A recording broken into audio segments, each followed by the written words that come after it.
Hey guys, I hope you're doing well. If you don't know, my name is Brittany and I film videos based around the paranormal and mythological beings. So if that's something that you think might interest you, please go ahead and quickly click that subscribe button. So today, as you can see, is a little different of the this specific place I'm filming. I'm actually just sitting on the floor.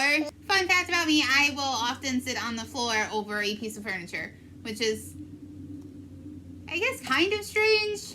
But anyways, today we're going to be talking about Cerberus. So Cerberus is the famous hellhound. When you think of a hellhound, your first thought is usually Cerberus. Or you might also think of the hellhound in Harry Potter. Cerberus is also known as the Hound of Hades. He is a multi-headed dog who guards the gates of the underworld. He prevents the dead from leaving, and he makes sure that those who enter never left. Now, in this video, you will probably, I know in all my videos, you hear my son probably a decent amount, but he's sitting directly next to me, playing with all of his toys. Say hi, buddy.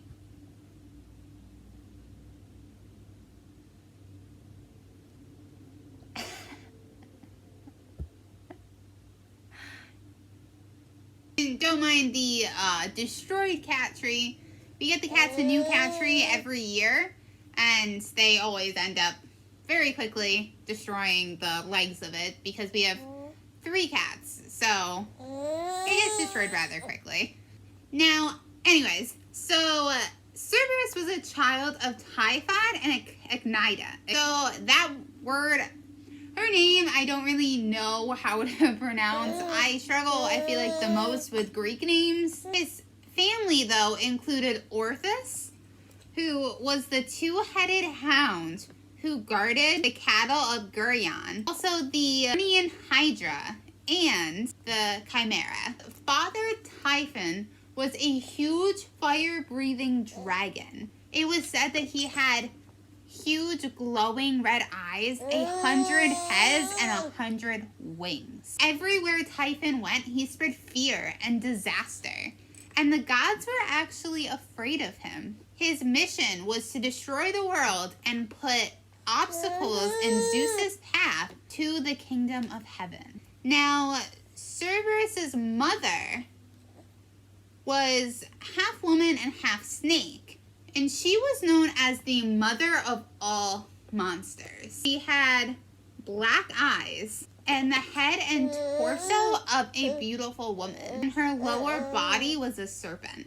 Now, it's believed that she dwelt in a cave and lured men with her body before she ate them raw, which everything about that is disturbing. Cerberus was a monster that had 3 heads. He also had a serpent's tail, a mane of snakes, and lion's claws. His 3 heads were thought to represent the past, present, and future, but it's also, in some accounts, believed to represent birth, youth, and old age. So the greatest ability of Cerberus was his look.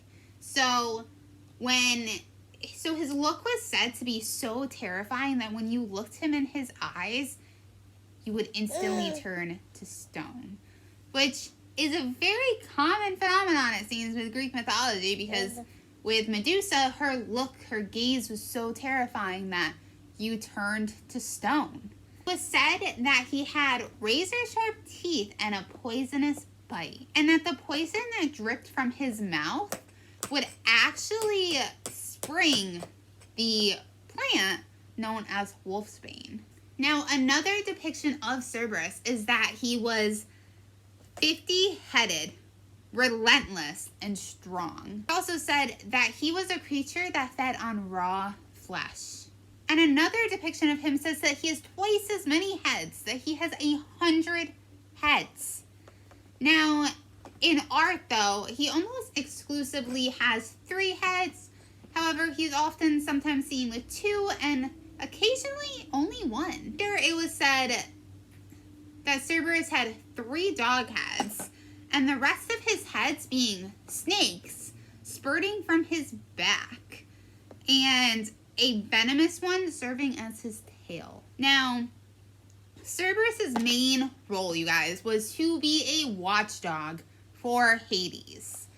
And he was also a faithful servant of Hades. His main area that he would roam would be the River of Styx, which is the river that divides the underworld from the land of the living. Now, he was chained to the entrance gates of Acheron, which is another river in the underworld. Cerberus was often known to fawn over the spirits of the dead. However, as soon as they tried to escape, he would savagely try to devour them because they were trying to return to the land of the living without permission.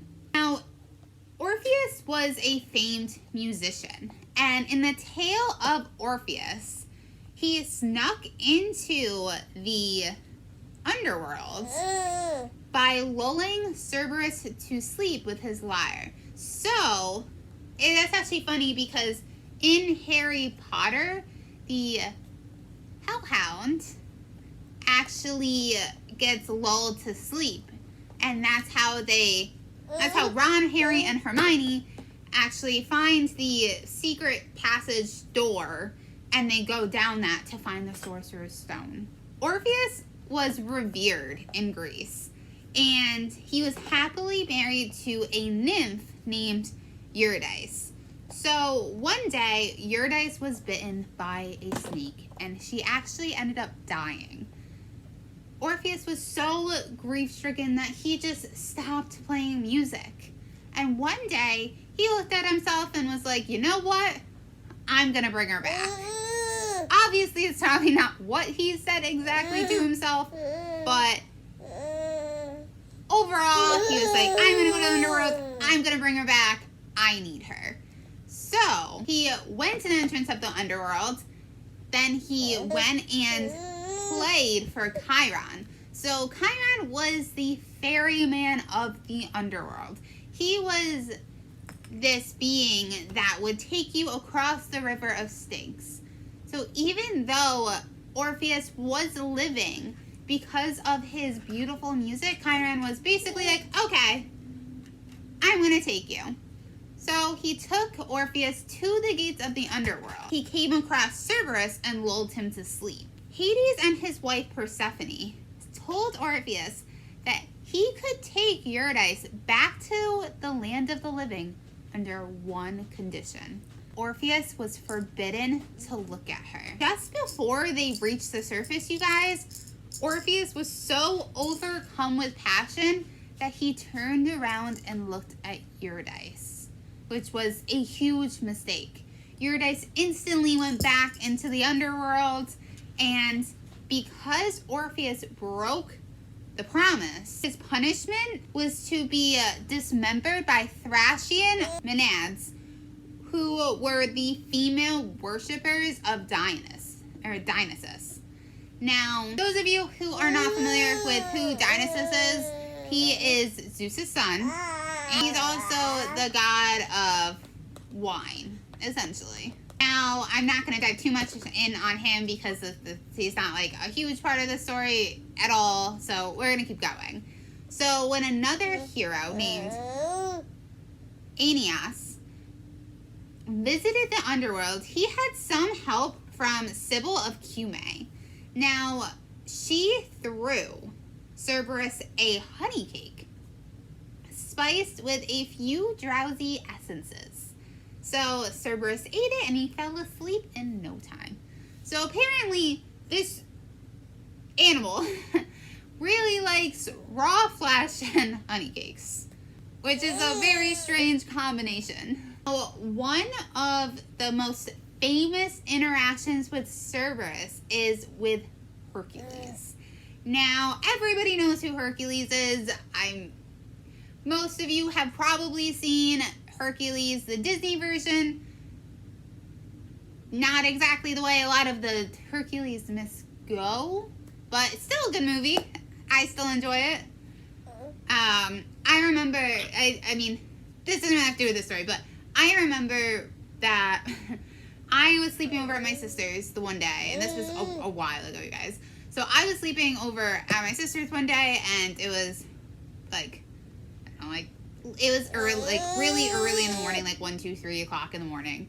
And we were sleeping in her living room, and she turned on Hercules. So I started like pointing out every single thing that did not match Greek mythology and the way that it went with the Disney film Hercules. And she literally got up, gave me a notebook and a pen, and told me to write down everything I knew about Greek mythology because she wanted to go to sleep. So, but still a great movie. But anyways, Cerberus was the last and most difficult of the 12 labors of Hercules. The last of the 12 labors of Hercules was that Hercules had to bring Cerberus up from the underworld. Now, Hades allowed this, but on one condition. And this condition was that Hercules had to do it with nothing but the weapons he already possessed. So essentially, he had to conquer Cerberus with his bare hands. So there's multiple accounts on how Hercules actually conquered Cerberus. If Sebastian could talk, he would 100% tell you guys all of them. But in the most popular one, Hercules uses his lion skin shield to protect himself from 2 of Cerberus's heads,